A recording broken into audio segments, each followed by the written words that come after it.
All right. Hello, hello, hello. This is Michelle Marie with Permission to Be Powerful. Today, I have a very special guest. I've gotten to know her over the last year in a much deeper way than when I first met her at a networking event. And today, I would love to introduce to you Kathryn Brewer. Hi. I'm so excited that you're here. Oh, I am too. I've been looking forward to this. Yay! I'm excited I'm here at this time on the planet as well. Yes, right, right. All right, so I am going to take a moment and read Kathryn's bio, and then we will jump right on in. So, Kathryn mentors coaches, therapists, teachers, and other conscious leaders on the evolutionary path who might feel stuck, exhausted, unclear, and in their own way, to identify and release the core origination points of their blocks so that they can reclaim their enthusiasm and catapult their influence, effectiveness, and satisfaction in work and life. She combines decades of experience as a marriage and family therapist and school psychologist with cutting-edge training and a lifelong connection to intuitive knowing to open for them access to their highest wisdom. Due to her personal story, growing up as a highly gifted and psychic child who struggled to fit in, Kathryn is especially passionate about working with mentors of children and youth to help them navigate the unique challenges and gifts of our newest generation. And once again, welcome. Thank you, Michelle. Thank you for providing these opportunities. And I love the title, Permission to Be Powerful. Yeah. Which that as women, we have not been given that to the degree that is helpful. Yeah. And what I realized in my journey is I'm really the one that has to give it to me. Exactly. Yes. And yes, people can model it to me. People can show me, can help, can support, but I have to give it to me. Yes. Yes. It's so funny that you say that. I put it out on Facebook one day and said, what happens to you when I put out this phrase? And I had a bunch of women who responded and said, well, my first thought is, screw you, I don't need your permission. And then they had this moment where they settled in and realized, oh crap, I'm constantly asking for permission. Like they had this realization of that inner like desire to give themselves the permission, but realizing that in their daily life, they are in some ways asking for other people to give them that permission. Yes. And it was such a great insight because it's like, that's what I do. Like, this as a therapist, right? Our job, we don't want our clients to become dependent upon us, right? We want to turn the energy inward and say, hey, you have these gifts. I'm just here to remind you that you have them, right? To open up the door so that you can take a look and recognize just how wise you really are and how much you can give yourself permission to live your best life, be who you really are, all of those things. I know we were listening to Ame talk about that last night in our group that we're in together. Yes. So important. Yes. And I might say a little bit about my childhood. I have rewritten it, and I think it's important for us to rewrite our childhood experiences. And when I was born in a tiny, tiny little town in the middle of the western Kansas wheat fields, very conservative, very ultra religious. And here I come, and I actually had a near-death experience during birth, which means for many, many people, and it did for me, I bonded more to the other side than here.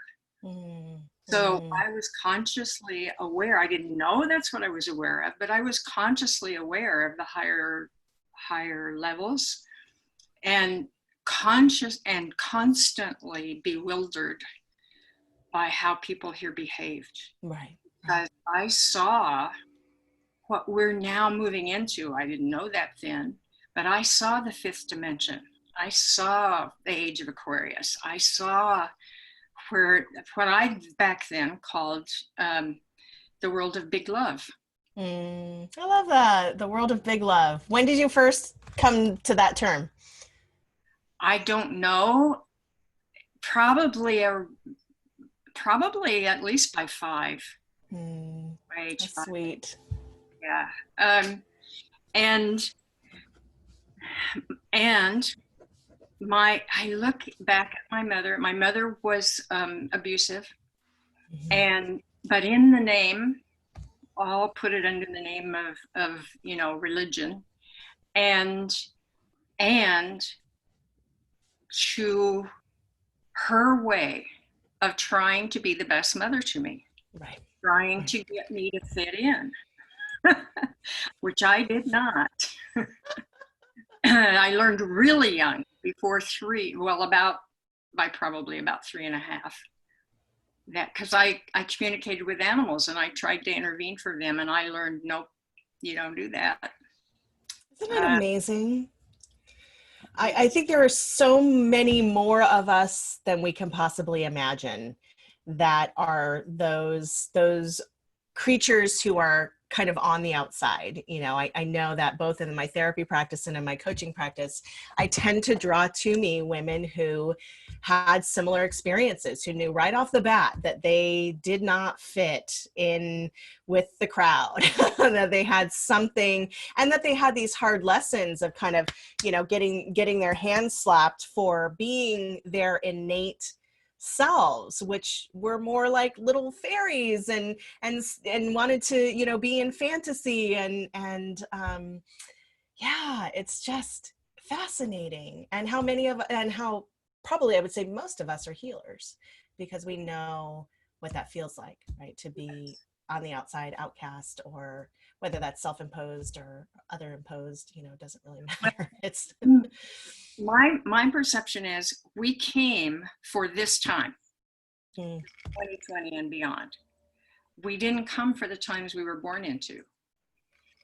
And however, I needed all this life experience. I needed all of that to be ready for these times. I needed to live what for me was personal chaos to now and manage that and not give and not as a therapist I can look and I say, okay, with my childhood experience I should have had reactive attachment disorder. right. Yeah. So Yeah. it's like we learned how to maintain our center, our core being in the midst of chaos, in the midst of persecution. And so now here we are where everybody in the world is in chaos. Yes. And it's like, okay, well, I know that. I don't know your exact chaos. I can't say that I know your exact chaos, but I know chaos. And I know how to not lose myself in chaos. And what a beautiful reframe.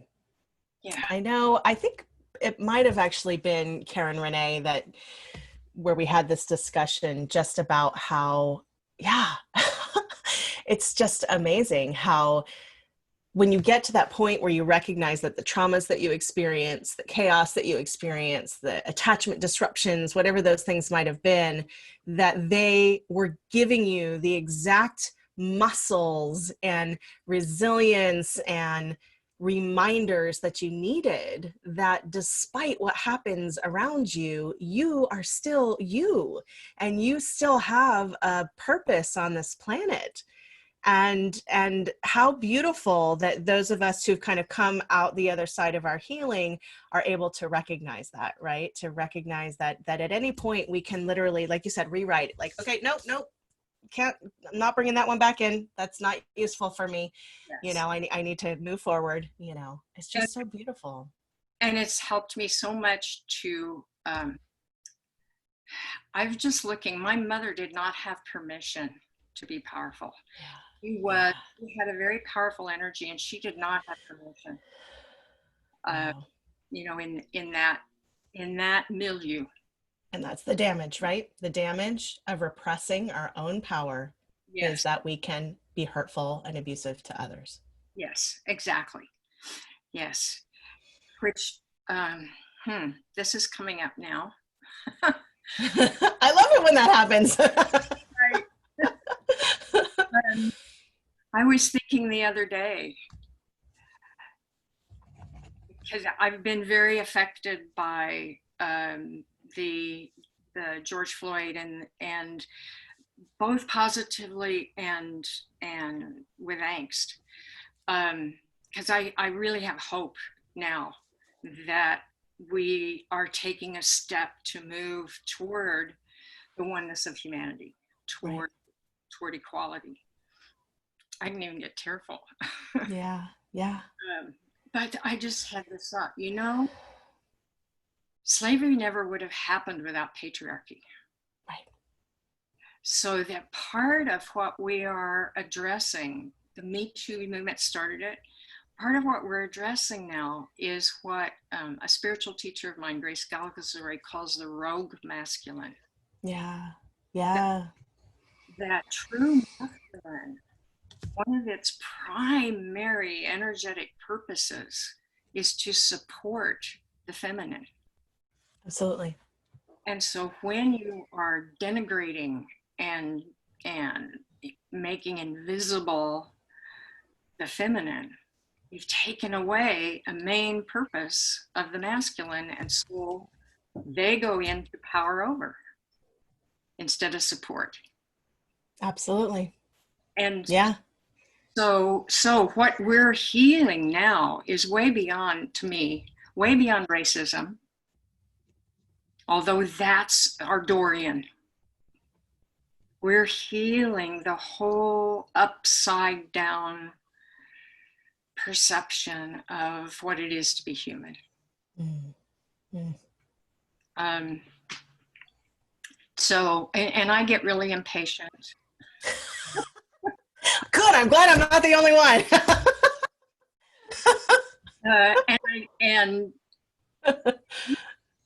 I can look outside of myself about what needs to be done out there when it really is, okay, I'm starting with what needs to be done in here. Mm-hmm. Mm-hmm. And what I do, one of the things that I do now with clients is, for kids, I call it the evolutionary child exploration. And for adults, I call it the evolutionary flight plan. Mm. It is combining the information we were given, what we set up for ourselves for this lifetime at the moment of our birth. So it's cosmic numerology, it's human design, it's karmic astrology, it's all of the signposts that tell us what we chose for this lifetime. Mm. And over again, I'm amazed when I look at my own, I'm amazed at how this design this blueprint, this design that I set up for myself, I probably needed to add another piece in here. How much in line it is with the karmic lessons that I brought forward. Mm-hmm. Mm-hmm. That I did not, as a child, I was taught that anyone who believed in reincarnation was really, you stayed away from them. There was something really wrong with them. Yeah. I had an aunt tell me that because I did hypnotherapy that I was in league with the devil. Exactly. Yes. Yeah. So I have never ever sought past life information. That's never been. I never went to somebody and said, do a past life regression. However, I started to get pictures. I started to get information about my past lives that had validation enough that I could not ignore it. And So now in the work that I do with myself and I did, so I actually then did some training in that. Mm-hmm. The deep dive sessions that I do, what I'm finding now is more than half of the time when we're going after the core origination point of whatever a block is now, it's going either to a past life or to ancestral lineage. Mm-hmm. And then I look at the human design, my human design, and I see how I designed myself coming into this life to, for want of a better word, heal a lot of that karmic stuff that I brought forward. It just dovetails. Yeah. Yeah.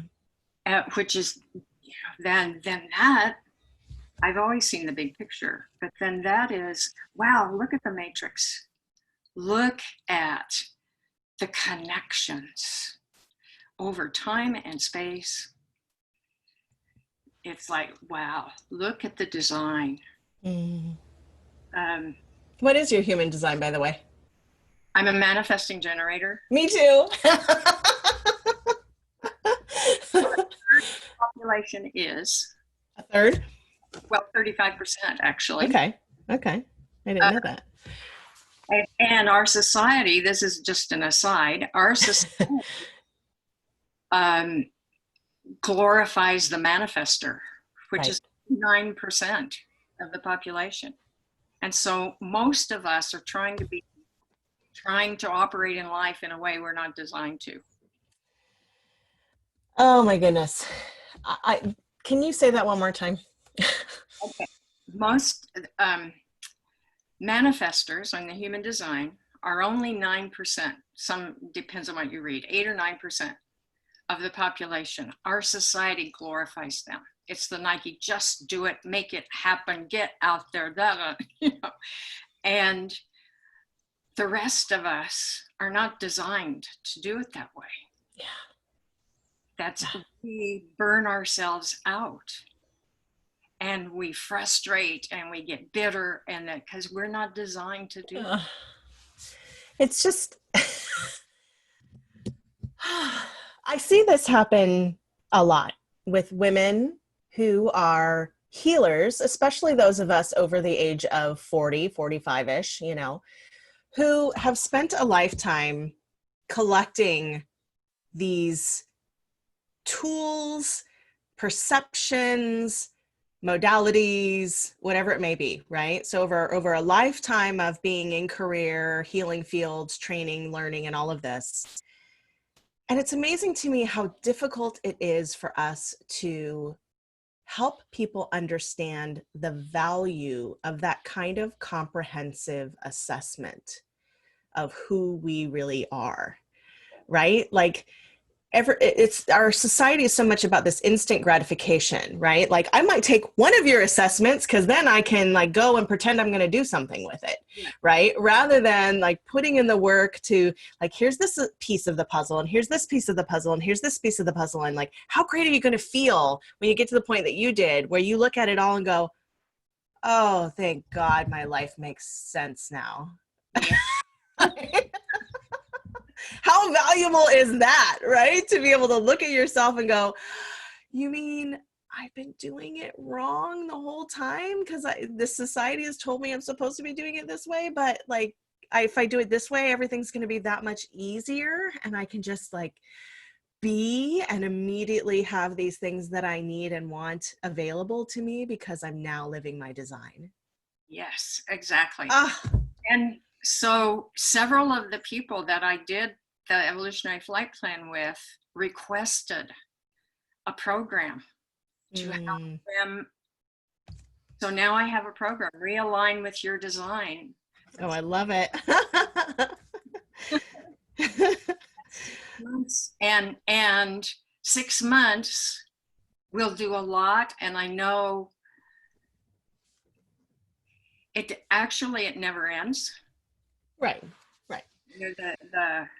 And I'll share that I just had my 80th birthday, and I am not only is my purpose not done, but my learning is way not done.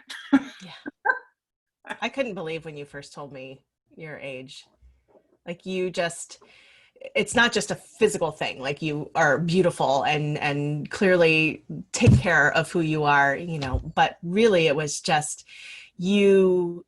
I love those of us who have this youthful quality that constantly keeps us younger. Like people think I'm a lot younger than I am because of my energy, because I smile a lot and I'm bubbly and you know, but yeah, it's Okay. just amazing. I think we're going someplace else here. Okay. Bring it. Okay. Um, I think that what I mentioned about having a near-death experience during birth, which I don't remember, and most PMH Atwater, who has researched decades on near-death experiences, says it's really common. She calls us birthers. That we don't remember because we have no contrast. We've not been here to contrast with going back. Right, right. We are on our way there and go back. So I have not wanted to be human most of my life. Mm-hmm. I knew I was here for a purpose. I would have many dark nights of the soul. They're really dark nights of the ego. It's not the soul. Exactly. Yes. Big, important distinction. Very important distinction.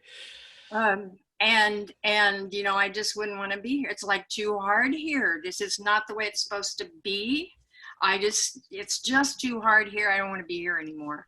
Yeah. And then I would come around and say, yeah, and I know there's something for me to do here. I know there's a reason for me to be here. So, okay, yes, I'm going to be here and I'm going to do what I'm here to do. And I still didn't really want to be human.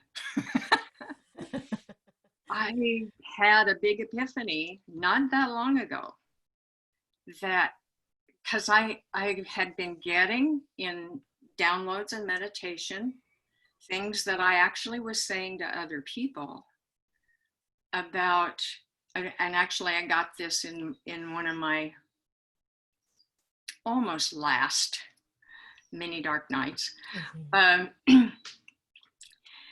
that Earth is a laboratory. That, and it has equipment that exists no other place in the universe. Wow. So use it. So I finally embodied that. I finally got it. I finally integrated it. And it's like, okay, yes, I want to be here. Yes, I want to be human. Yes, I want to get every morsel of every moment, whether I like it or not.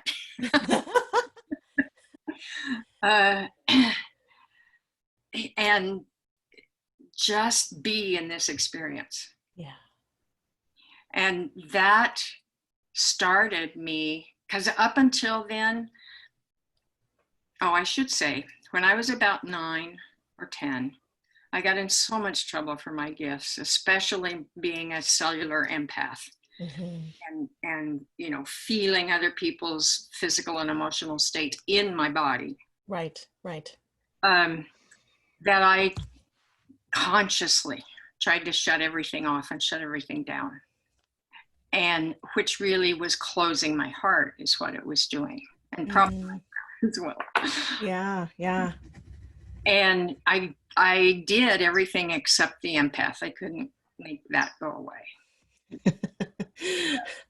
I know many people who wish they could. and learn to manage it.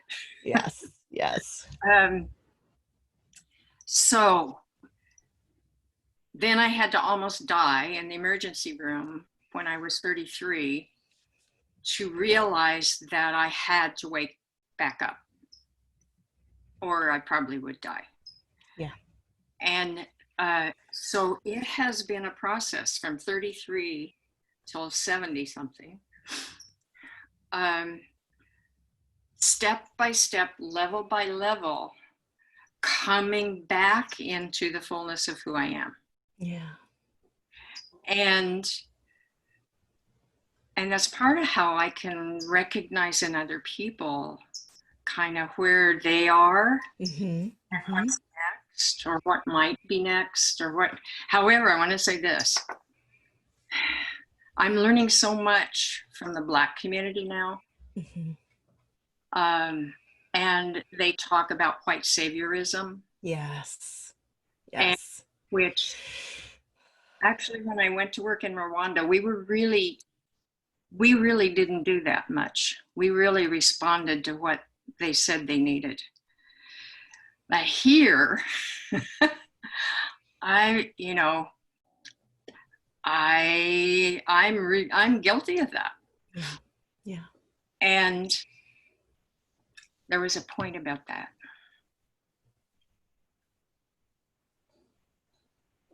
Oh, I know what the point is. It's not just for Blacks. It's not just white saviorism for Blacks. It's a whole mindset of, I know what you need. Yes. And healers, I think, or actually, I don't like the word healers. We are catalysts. Yes, I agree. I agree. But I'm really looking at that, and I shifted a while back in my work into connecting people with their highest wisdom, connecting in with them at their highest wisdom. Yeah. This guide, but they are bringing forth all of their own information. Yeah. Yeah. So it's funny that you say that. When I was in my bachelor program for psychology, and we were trying to choose our electives, and I had someone ask me if I wanted to do a stop smoking hypnotherapy session. And I really, really wanted to stop smoking. So I said, yes, please sign me up, 100%. And that was for the master's and PhD programs. They had a year-long hypnotherapy program as a potential, class that they could take. So when I went into this session, I had no idea what to expect. I'd never been hypnotized before. I had no idea. And what I realized at the end of the session was probably the most empowering thing I've ever felt in my life, which was I realized that every piece of wisdom I gained from the experience came from me.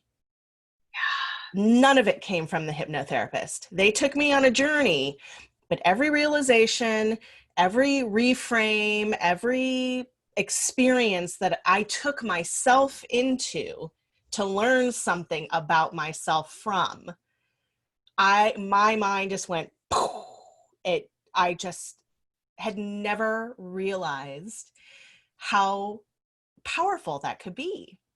That even when they're reframing the problem and turning it into the positive opposite, it's still yours. Like they didn't give you anything. They just twisted the language back to reflect the positive opposite, right? It's still yours.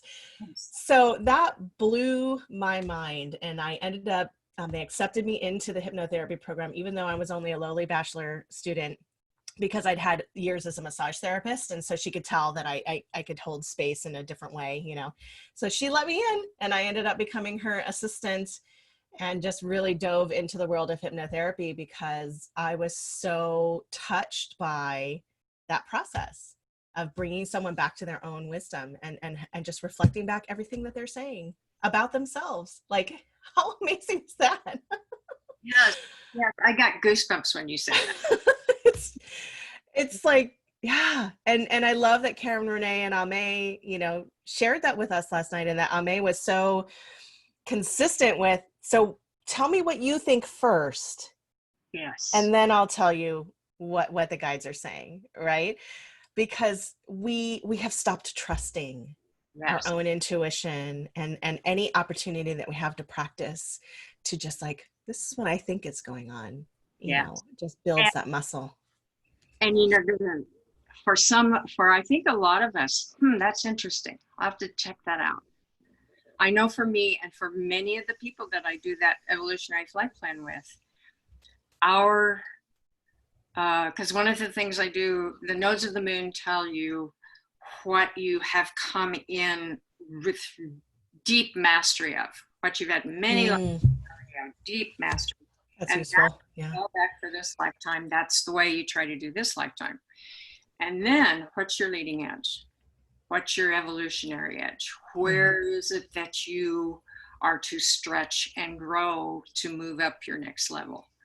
And so many, it's to trust intuition. Yeah, it's huge. It's been squashed in every way possible for us. Yes. Every way possible. Scientific method, you can't prove it, therefore it doesn't exist, right? Like our whole world is built to deny intuition. Yes. You know, Einstein, I have it on my website, quotation from Einstein. What he said was, the intuitive mind is a sacred gift, and the rational mind is servant. We have glorified the servant and we have twisted it all around, haven't we? Yeah. Wow. Yeah. Kathryn, what made you decide to become a psychologist? What was your why when you stepped into that version of your work? I was teaching, and I was teaching. My degree was in vocational home economics, which in Kansas, where I was a very valid thing. And so it had 7 aspects. Child development was one. You learned 7 different aspects of creating home. And so I was teaching and in high school, and before school, at lunch, after school, and it was in Kansas, and so almost all the teachers were male. I was only the second female. So I was sponsor for like 6 clubs. You know, the kids came to me with their problems. They gathered around my desk and they came to me with their problems. And I knew I didn't know enough about how to help them. And so I said, I have to go back to school. I have to learn how to help them. And so I got married. In the first year, I was just putting my husband through law school. I was working, but then I got a fellowship to get my master's so that I could learn how to help the kids. Yeah.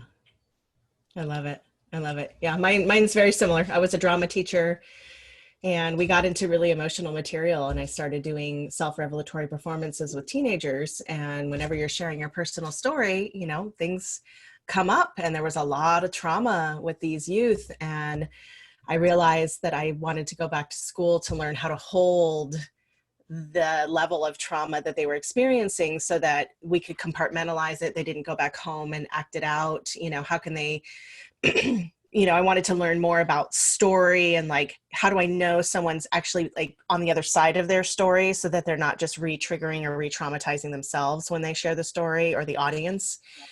So it was such a rich learning process for me to be with these youth and really have to kind of imperfectly finagle my way through this experience with them. And then definitely went back to school to become a drama therapist, got my master's in counseling psychology specifically so that I could use theater in this way, you know, so that I could use it in a way that was healing and not creating more damage. Yes. Well, and I did, so that was my first master's. And then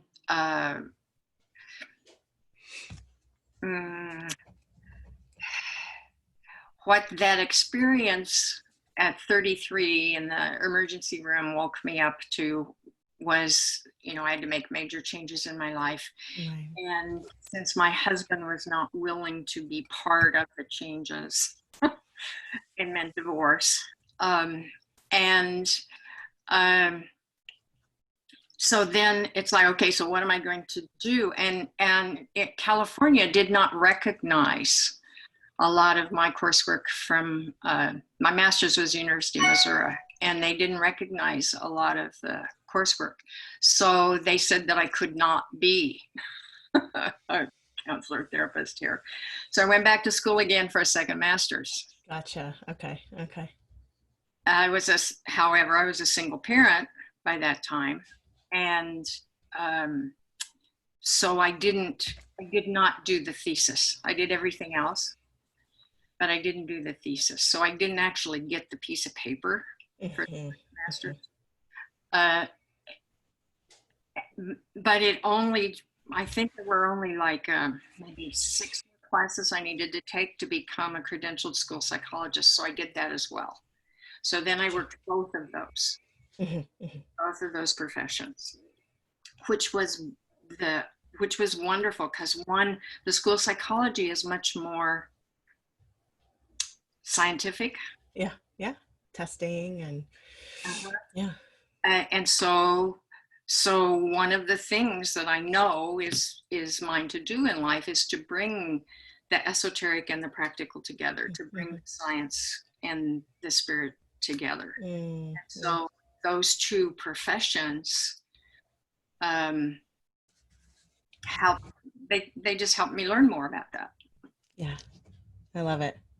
And what a powerful woman you are to do all of those, to decide to go back to school, to be one of the only female teachers in a school, to decide that your relationship was not going to grow with you, and so it needed to end, to be a single mama, to go back to school and try to make all of that work. Like, what an incredible woman you are for pushing through all of those challenges and just knowing that you were following your purpose over and over and over again. As nebulous as it may have seemed sometimes, you just still were moving forward in your purpose. And that's just, thank you. And I honor that in you. I am, I'm receiving that, which is a relatively new skill. I'm glad you can practice with me. Yeah. And that,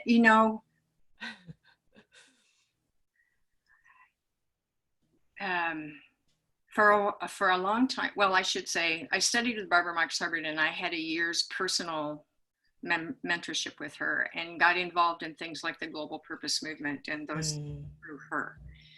And so there's a lot out there about how important purpose is. And it really is. And you don't have to know what your purpose is, just that you have one. Right.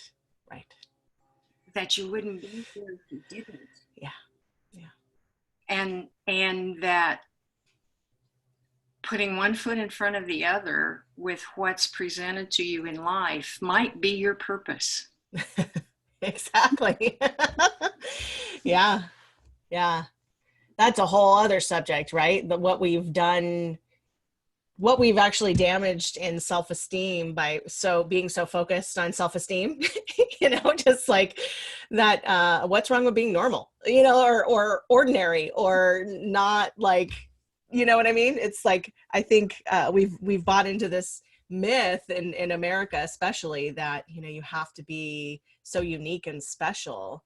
Yeah. And just by being born, you are unique and special. Yeah. You don't have to do anything to be unique and special. You already are. Yes. I tell this story. I've forgotten about it for a while, but my second husband had to have open heart surgery at a time when that was new. And so we were sent to a hospital in Los Angeles, which was in the middle of the barrio. And it was not a safe place. Yeah. And so I stayed in a motel across from the hospital, and I would go, like at 8 in the morning when they would let me in, and I'd go home at 9 at night when they would kick me out. Wow. There was this parking lot attendant who was Hispanic or Latino. And there was another woman there whose husband also, she was staying in the same motel, and a similar story. He had us wait at 9 o'clock till he closed the parking lot. He walked us to our motel rooms. Oh, that's sweet. And that is the divine masculine. That's the divine masculine. And most of us in America would think being a parking lot attendant was a pretty, how could anybody have any purpose being a parking lot attendant? He had a huge purpose. Right. Yeah. Yeah. That gave me chills. Yeah. So it's like, who said, is it Brene Brown? I don't know. Who says it? Bloom where you're planted. I'm not sure who that is. I know I've heard it, but yeah, I don't know. Yeah, I don't know either. But he was really blooming where he was planted. I love that phrase though. Oh my goodness, that's great. I think I'm going to write that one down.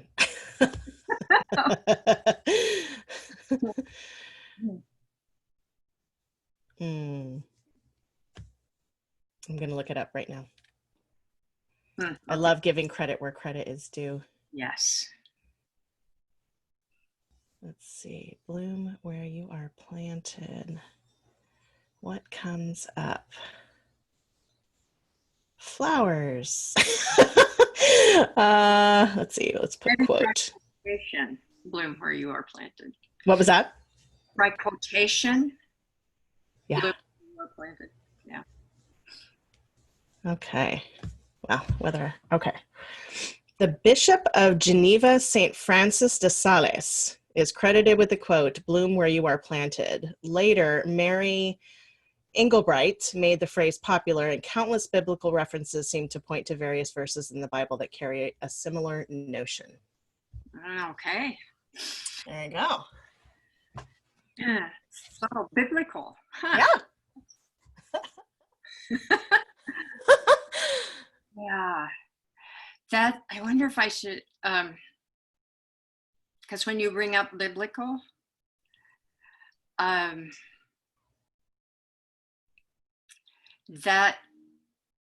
I rejected that for many years. Right. Because it was in my childhood, it was interpreted in a way that was very punitive. Yeah. And fear-based and guilt-based and all of that. Mm-hmm. And so to me, it was, why would I want to spend time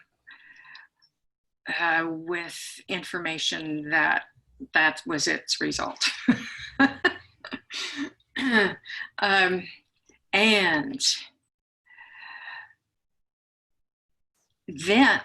And then right in that time period where I was getting divorced and I was reclaiming myself, I found meditation. I found this metaphysical church, and I found meditation. Mm-hmm, and the minister there was a clinical psychologist turned minister. Oh, how funny. And he taught the Bible as a psychology book. Wow. And it's like, And he went back to the Aramaic language a lot. He had a friend who was a translator for that. Mm-hmm, mm-hmm. And so a lot of the verses don't even say what they were originally intended to say. Right. in the translations. So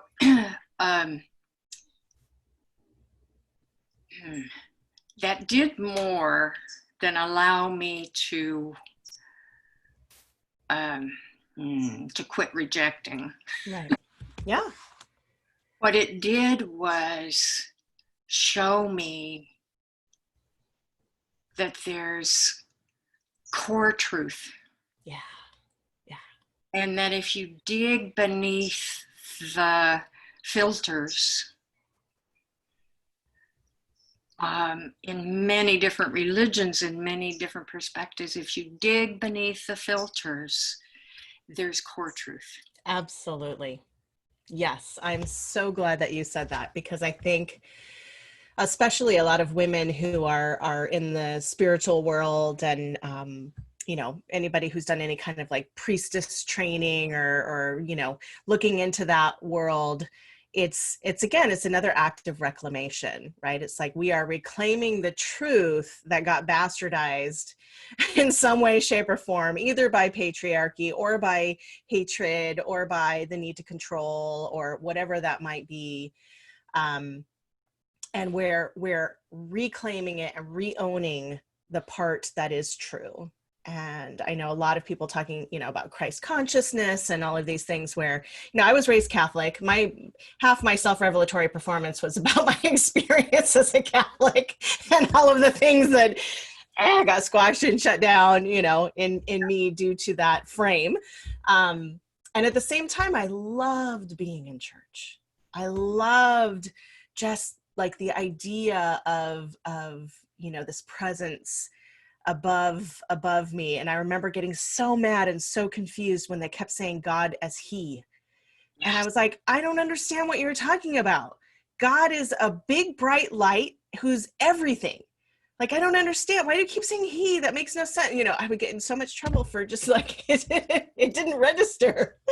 But I loved the teachings. I loved some of the readings. Like I was one of the readers when I was a teenager as a way to kind of, but there was something about it that always, like, I just immediately dismissed the parts that didn't work for me.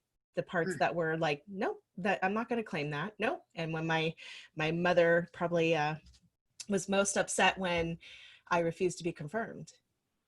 I said, no, I don't need a middleman to talk to God. I have a direct line and I don't need anybody else. How amazing. How old? Oh yeah, because that's what, at 11? Yeah. Yeah. That's amazing. Yeah. And that brings me back to what you said at the very beginning of our conversation, that those of us who've experienced a lot of difficulty, challenges, trauma, hardships, there is this compass that never steered us wrong. And yes, we got in trouble for it every time we stepped back into that compass and said, no, this is not okay. No, you don't get to treat me like that. No, that's hurtful. Whatever those things were that we as children did that got us in trouble, that was our compass. And it never broke. No matter what happened to us, it never broke. Yes. And I just love that. Well, love that. I had a very traumatic experience at 18 months, and I already was very adept at language. I consciously told myself that I had to take the real me and hide it very deep inside, or I might lose it. I was 5 when I made that decision. Yes. Mm-hmm. And you know what we're talking about, this other thing just popped into my mind. I did a workshop and to bring forth the information, there's research, quite a little bit of research showing that when children, particularly age 10 or younger, but even up into teens, when children when they have an adult, a trusted adult that mentors, journeys with them in knowing that there is something larger than themselves, whether you use nature, whether you use the core truth of a religion, whatever you use, if the child is validated and mentored in that knowing, they will be 70 to 80% less likely to abuse drugs, 70 to 80% less likely to be depressed, 70 to 80% less likely to do unprotected sex. Yep. As teens and young. Yep. I keep saying, I think in parenting classes, in school, like, validation needs to be a core skill that we learn from the second we can speak. to learn the art of validating somebody else and their experience. Like, can you imagine our world if everybody was taught that they don't have to agree with the other person, but they can say, based on who you are and what I know of you and your experience, that makes perfect sense. Yes, exactly. Right?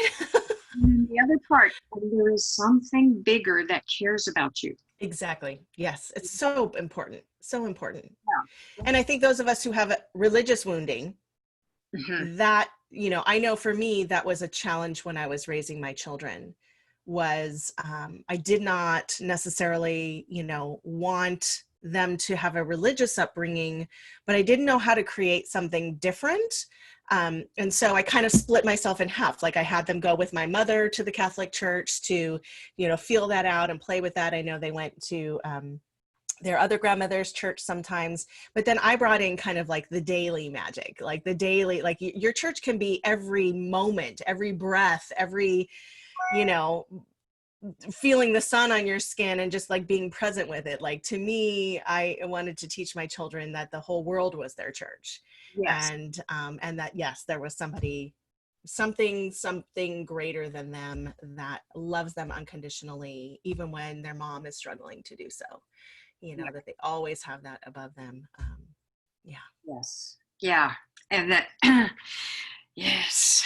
I just think if every child had that, and, you know, then that says, okay, then I'm this thing that's bigger, it's bigger for trees. It's bigger for all the other kids. It's, you know, it's the big picture of what life is and that we're all together in it. Right. We would not have slavery. We would not have victim perpetrator. Yeah. Which my understanding is, as humanity, we needed it. You know, we needed to go through this and get the lessons of the two sides of the coin and the wide duality and that. Absolutely. We've got to have that contrast, right? If we can't, yeah. But my understanding is, and I don't know that anybody really knows in this, but my understanding is, and my sense is, that as we move into the next level of humanity, as we all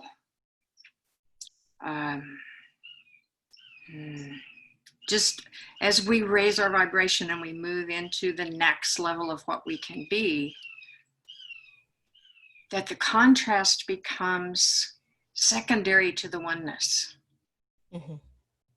So that the oneness is the primary awareness and perspective. Yeah. And then the contrast,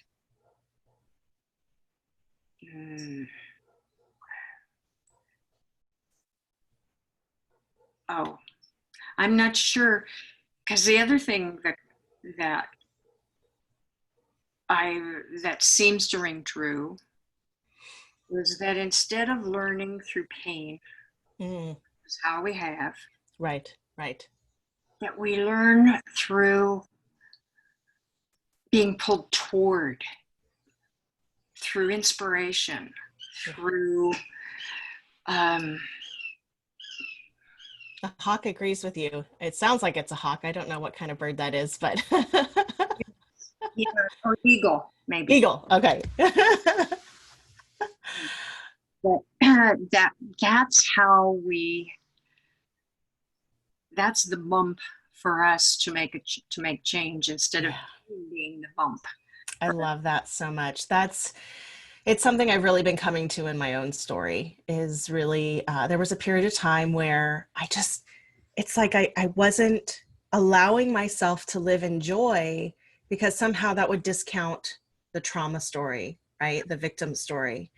And, you know, over the years, I've just consistently had these kind of epiphanies that wake me back up again and remind me that I'm not discounting anything. If anything, I'm proving that, you know, that thing that I experienced, sure, it shaped me. It helped chisel some pieces of who I am, but it's not who I am.